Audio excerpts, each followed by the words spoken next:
അല്ല ഇതാരി കുറഞ്ഞില്ലടാ. ഇല്ലടാ, ഒന്ന് നടന്നു തുടങ്ങിട്ട് 1 മാസം എടുക്കും. ഞാൻ പിടിക്കണം. ഒന്നുണ്ടാ, നീ ഇരിക്കേ അവിടെ.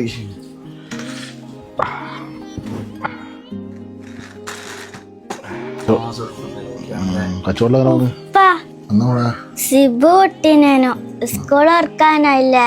നമുക്കൊരു പുതിയ ബാഗ് വാങ്ങി തരുവാ? എല്ലാരും പുതിയ ബാഗ് വാങ്ങിനി.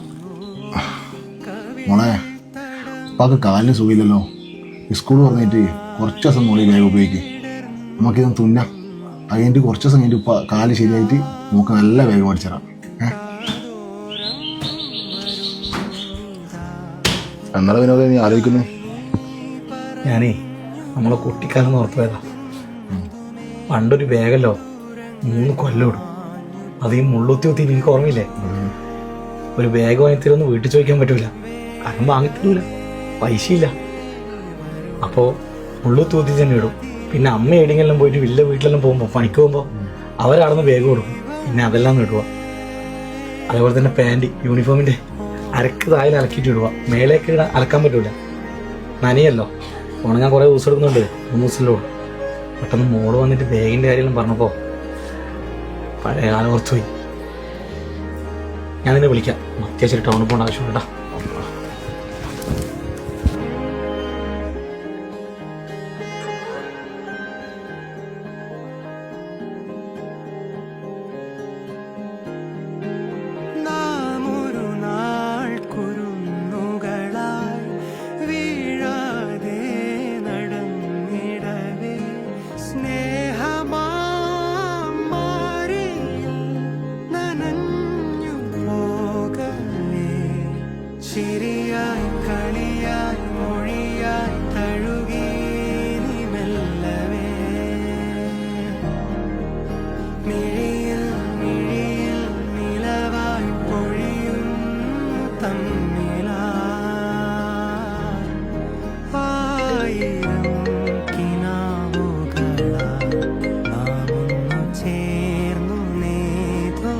വിനോദേ, ഈ യൂണിഫോം ബാഗൂടെ കൊണ്ടുവച്ചാൽ നമുക്കറിയാം എന്തിനാടാ?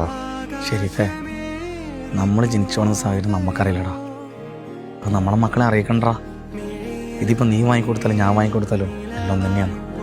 നിൻ്റെ മോള് എൻ്റെ മോളാടാ. ഇന്നലെ എൻ്റെ മോൾക്ക് യൂണിഫോം എടുക്കാൻ വേണ്ടിയിട്ട് ഞാൻ ഗ്രാൻഡ് ബസാർ പോയി ഇരട്ടിയില്ലേ.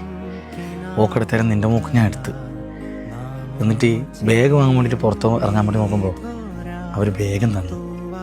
നോക്കുമ്പോടാ യൂണിഫോം എടുത്തു കഴിഞ്ഞാൽ ബാഗ് ഫ്രീ ആയിട്ട് കിട്ടും. പിന്നെ ഈ യൂണിഫോമും ബാഗും തന്നത് ഞാനാണെന്ന് പറയണ്ട, നീയാന്ന് വിചാരിച്ചോട്ട് നീ ഒക്കെ കൊടുക്ക്, ഒക്കെ സന്തോഷം.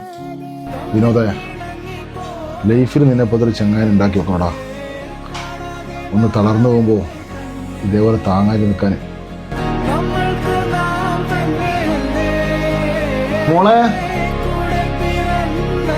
Hi bag. സന്തോഷയാ? യൂണിഫോം ഉണ്ട് കേട്ടാ.